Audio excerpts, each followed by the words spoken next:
ప్రియులారా, ప్రభు నామములో మీకు నా శుభములు తెలియపరుస్తున్నాను. ప్రభు కొలతలేని కృపచేత, ఆయన దయగల హస్తము చేత దినము మీకు ప్రభు బిడ్డలారా ఈ క్లుప్త సందేశము ప్రార్థనాపూర్వకముగా ప్రసంగించుటకు దేవుడు కృపను అనుగ్రహిస్తున్నాడు. ఈ మంచి సందర్భములో Jesus meets YouTube family, GPS Robinson Facebook కుటుంబములో ఉన్న కుటుంబములకు శుభములు. దేవుడు దయాళుడు. ఈ ప్రత్యేకమైనటువంటి దినం మీకు మధురముగా మారును, ఆశీర్వాదకరముగా మారుతుంది. ప్రభువే మిమ్మలను చేయి పట్టుకొని నడిపిస్తాడు.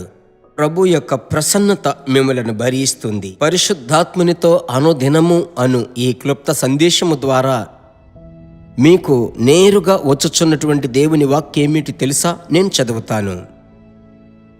మత్తయి సువార్త 3వ అధ్యాయము 11వ వచనం. ఆయన పరిశుద్ధాత్మలోను అగ్నితోనూ మీకు బాప్తిస్మమిచ్చును. ఆయన పరిశుద్ధాత్మలోను అగ్నితోనూ మీకు బాప్తిస్మమిచ్చును. ప్రభు బిడ్డలారా,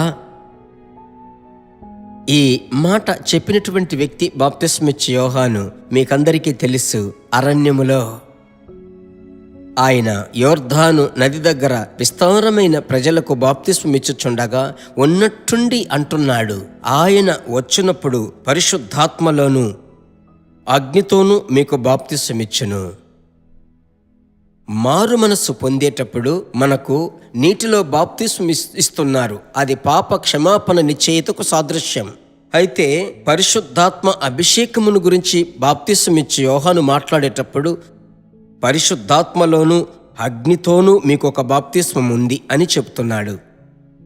అవును ప్రభు బిడ్డలారా, పాపము నిండిన దేశం, శోధన నిండినటువంటి లోకం, మనం ప్రభువులో ఉన్నప్పుడు, దేవుని ప్రసన్నతలో ఉన్నప్పుడు ప్రభు కృపగా మనల్ని నడిపిస్తున్నాడు.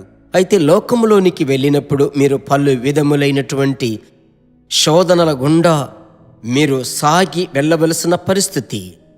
ఆ సమయములలో మీకు చక్కటి తోడుగా ఉండి మిమ్మలను నడిపించేటువంటి దేవుడు, ఆయనే పరిశుద్ధాత్ముడు.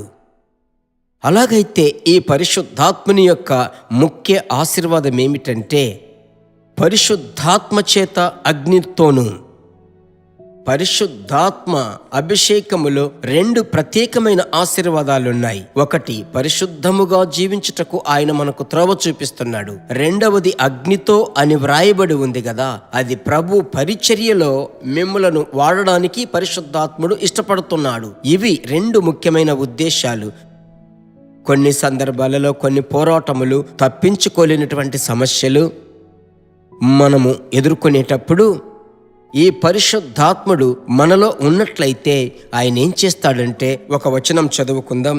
అపోస్తలుడైనటువంటి పౌలు కొరింథీలకు రాసిన 2వ పత్రిక 2వ కొరింథీ 4:17. ఈ యొక్క శక్తి మా వలన కలిగినటువంటిది కాదు, ఇది దేవుని వలన మేము కలిగి ఉన్నాము. ఇది మా మంటి ఘటములో ఉంచబడింది. మంటి ఘటము అనున్నది మన శరీరం.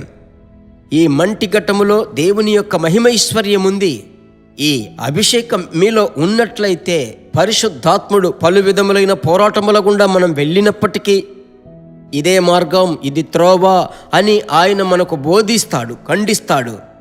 అలాగైతే పరిశుద్ధాత్మ యొక్క ఔన్నత్యం, పరిశుద్ధమైన జీవితం, దేవుని కొరకు ఏదో ఒక రీతిలో ప్రయోజనకరమైన జీవితం, ఇదే ఈరోజు మీకు ఇచ్చేటువంటి ఆలోచన.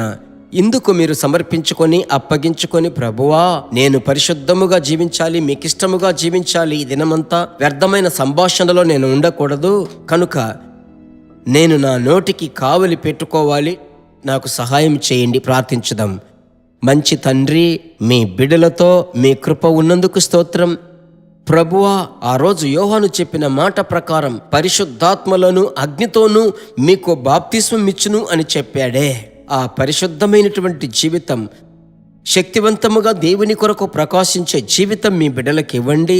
ప్రత్యేకముగా ఈ దినమంతా మీ బిడ్డల ముందు మీ ప్రసన్నత ఆవరింప చేయండి. కృపా క్షేమములు వెంబడించాలి. యేసునామములో ప్రార్థిస్తున్నాము తండ్రి, ఆమెన్. Praise God. మర్చిపోకుండా ఎదుటి వారికి షేర్ చేయండి. ప్రభు నామం మహిమపరచబడుతుంది కదా. ప్రభువుకు స్తోత్రం.